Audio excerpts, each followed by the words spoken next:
शिव पुराण श्री रुद्र संहिता प्रथम खंड अध्याय 70वां। पापी गुण निधि की कथा। सूत जी कहते हैं, हे ऋषियों, तत्पश्चात नारद जी ने विनय पूर्वक प्रणाम किया और उनसे पूछा, भगवान शंकर कैलाश पर कब गए और महात्मा कुबेर से उनकी मित्रता कहाँ और कैसे हुई? प्रभु शिव जी कैलाश पर क्या करते हैं? कृपा कर मुझे बताइए, इसे सुनने के लिए मैं बहुत उत्सुक हूँ। ब्रह्मा जी बोले, हे नारद, मैं तुम्हें चंद्रमौली भगवान शिव के विषय में बताता हूँ। कापिल्य नगर में यज्ञदत्त दीक्षित नामक एक ब्राह्मण रहते थे, जो अत्यंत प्रसिद्ध थे। वे यज्ञ विद्या में बड़े पारंगत थे। उनका गुणनिधि नाम एक 8 वर्षीय पुत्र था। उसका यज्ञोपवीत हो चुका था और वह भी बहुत सी विद्याएं जानता था, परंतु वह दुराचारी और जुआरी हो गया। वह हर वक्त खेलता कूदता रहता था तथा गाने बजाने वालों का साथी हो गया था। माता के बहुत कहने पर भी वह पिता के समीप नहीं जाता था और उनकी किसी आज्ञा को नहीं मानता था।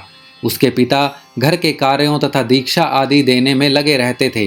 जब घर पर आकर अपनी पत्नी से गुणनिधि के बारे में पूछते तो वह झूठ कह देती कि वह कहीं स्नान करने या देवताओं का पूजन करने गया है।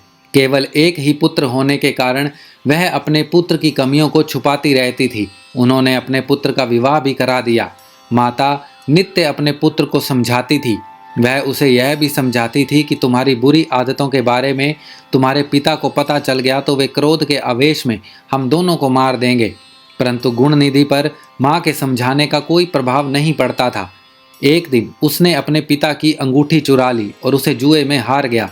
देव योग से उसके पिता को अंगूठी के विषय में पता चल गया।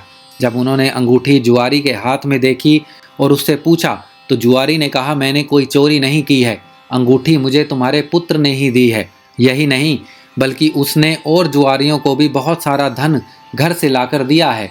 परंतु आश्चर्य तो यह है कि तुम जैसे पंडित भी अपने पुत्र के लक्षणों को नहीं जान पाए। यह सारी बातें सुनकर पंडित दीक्षित का सिर शर्म से झुक गया। वे सिर झुकाकर और अपना मुंह ढककर अपने घर की ओर चल दिए।